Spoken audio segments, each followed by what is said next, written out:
جو کہانی تہجد تک پہنچ جاتی ہے پھر وہ کبھی ادھوری نہیں رہتی۔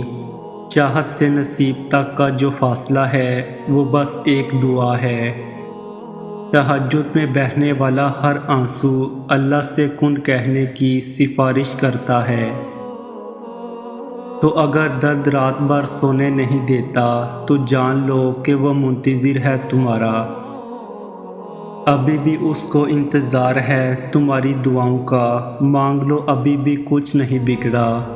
ابھی بھی وہ سب ہو سکتا ہے جو تم چاہتے ہو، ابھی بھی وہ سب مل سکتا ہے جو تم مانگتے ہو۔ ابھی قبولیت کی ایک گھڑی باقی ہے، ابھی تو تہجد کا پلڑا مقدر پر باری ہے۔ اور وہ دعا جو منہ سے نکلتے ہی قبولیت کے مراحل میں داخل ہو جاتی ہے، وہ ٹوٹے ہوئے دل کی دعا ہے۔ بس پھر جو مانگ لیا جاتا ہے اس کی عطا میں دیری نہیں کی جاتی۔ پھر وہ شے بھلے ہی تمہارے نصیب کا حصہ نہ ہو، کیا تم نے سنا نہیں تمہارا رب سب کچھ کر سکتا ہے۔ دعا کی قبولیت کے لیے یقین بہت ضروری ہے، اور یقین صبر کیے بغیر کبھی نہیں آ سکتا، اور صبر سے بہترین عبادت اور کوئی نہیں ہو سکتی کہ جب تم اس دل کے تڑپنے کے بعد بھی اللہ کی رضا میں راضی رہتے ہو اور دن و رات بے بسی سے صرف اس کا نام پکارتے ہو۔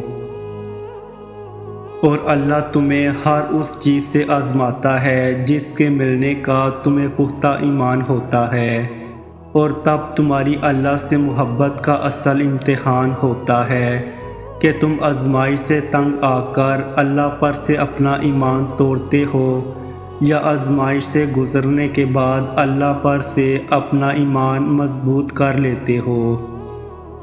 اور تم جان لو وہ آزمائش انہی کی لیتا ہے جن سے وہ بے پناہ محبت کرتا ہے۔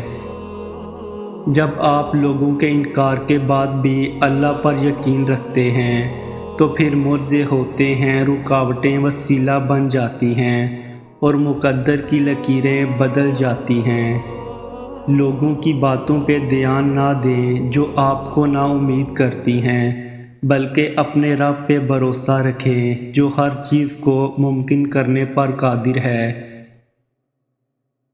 سب سے بڑی دولت ہے یقین۔ اللہ نظر نہیں آتا لیکن اس کے ہونے کا، اس کی قدرت کا، اس کے اختیارات کا، اس کی محبت کا، اس کے سب سننے کا، اسے سن کر سمجھ لینے کا، اس کے دینے کا یقین۔ اللہ کو یقین سے پھر دل والے بہت محبوب ہیں جو ہر غم میں کہتے ہیں اللہ ہمارے لیے کافی ہے۔